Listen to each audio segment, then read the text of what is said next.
Hai YouTuber, kita bertemu lagi di channel Skofo. Kisah seram kali ini mengisahkan sebuah kisah benar yang diceritakan oleh arwah ayahku padaku. Semoga Anda terhibur.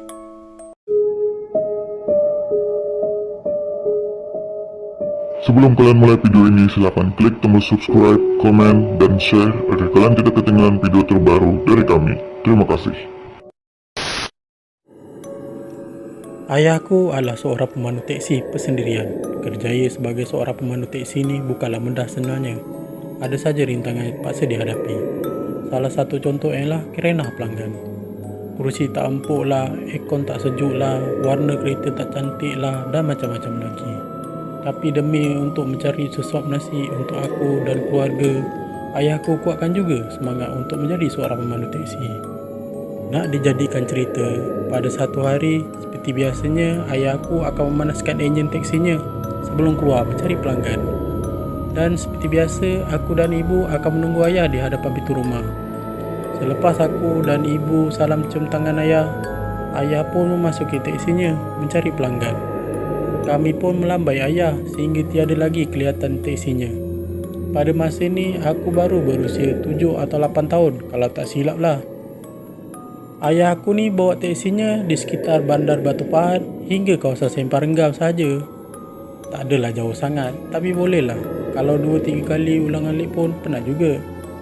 Malangnya pada hari tersebut tidak banyak penumpang yang ayah aku dapat. Jadi ayah aku terpaksalah kerja lebih masa dengan mencari penumpang sehingga lewat malam. Peristiwa seperti ini adalah perkara biasa bagi ayah aku. Kadang-kadang tu ayah terpaksa kerja sampai ke pagi hari. Ayah aku pun pandulah teksinya ke sana ke sini untuk mencari pelanggan. Sampailah di salah satu hentian bas di sekitar kawasan Aitam. Tiba-tiba ada seorang wanita menahan teksi ayahku. Tanpa rasa ragu, ayahku menghidupkan lampu signal teksinya dan berhentikan teksinya berhampiran hentian bas itu. Selepas teksi ayahku berhenti, wanita itu membuka pintu teksi ayahku dan duduk betul-betul bersebelahan belakang tempat pemandu. Seperti biasa, ayah aku akan bertanyalah soalan yang sama kepada setiap penumpangnya. Cik nak ke mana ya? Tolong hantarkan saya ke alamat ni, jawab wanita misteri itu sambil menghulurkan kertas kepada ayahku. Oh, alamat ni saya tahu, jawab ayahku selepas melihat alamat yang tertulis pada kertas yang diberikan oleh wanita misteri itu. Tanpa berlengahkan masa, ayahku terus mendu ke arah yang diberikan. Pada awalnya, ayahku tidak bersyaki apa pun terhadap wanita misteri itu. Sebab wanita itu hanya berdiamkan diri saja di belakang. Jadi ayahku pun bertanyakanlah soalan kepada wanita itu. Cik buat apa malam-malam macam ni? Seorang diri pula tu. Bahaya tau. Tak takut ke? Wanita tersebut hanya berdiamkan diri saja di belakang. Kemudian ayahku sambung lagi pertanyaannya sambil melihat cermin pandang belakang. Sekarang ni banyak kes-kes berbahaya berlaku sekitar kawasan ni. Macam kes rogol, kes ragut. Cik tak takut ke? Wanita tersebut hanya tersenyum selepas mendengar pertanyaan ayahku. Terasa seperti wanita itu tidak mahu berbual. Jadi ayahku pun fokus hanya pemanduannya menuju ke alamat yang diberikan. Sedang seronok ayah aku memandu kerana jalannya agak lengang, tiba-tiba wanita misteri tersebut meminta ayah aku untuk berhentikan teksinya kerana tempatnya sudah sampai, kata wanita misteri tersebut. Ayahku pun berhentikan teksinya di satu kawasan yang gelap dan suram. Betul ke ni tempatnya? Kata ayahku sambil menoleh ke belakang. Alangkah terkejutnya ayahku waktu tu wanita misteri yang menumpang teksinya tadi tiba-tiba menghilang. Hanya terdapat beberapa helai daun kering di tempat duduknya. Ayahku menjadi cemas. Jantungnya mula berdegup laju. Bulu roma berdiri dengan tegak dan peluh mula berjurai seperti orang berlari beratus-ratus meter.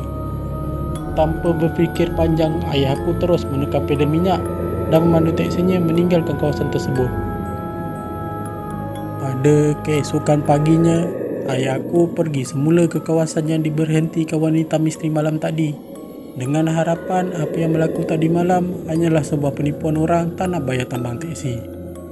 Tapi apa yang mengejutkan, Kawasan yang ayah aku berhentikan wanita itu hanyalah sebuah kawasan kebun yang bersemak. Mungkin kebun ini sudah tiada yang menjaga, bisikan hati ayahku. Persoalan demi persoalan mula muncul dalam fikiran ayahku. Sedang asyik berfikir, ayahku menyelop poket bajunya dan terdapatlah kertas alamat yang diberikan oleh wanita misteri yang menumpangnya malam tadi. Tanpa berlengah, ayahku terus menuju ke alamat yang diberikan oleh wanita misteri tersebut. Akhirnya, sampailah ayahku ke alamat yang diberikan kepadanya. Terdapat sebuah rumah usang di situ. Ayah memberi salam untuk memastikan sama ada orang atau tiada dalam rumah tersebut. Tak lama kemudian, muncullah seorang lelaki tua membuka pintu sambil menjawab salam ayahku. "Cari siapa ya?" tanya lelaki tua tersebut.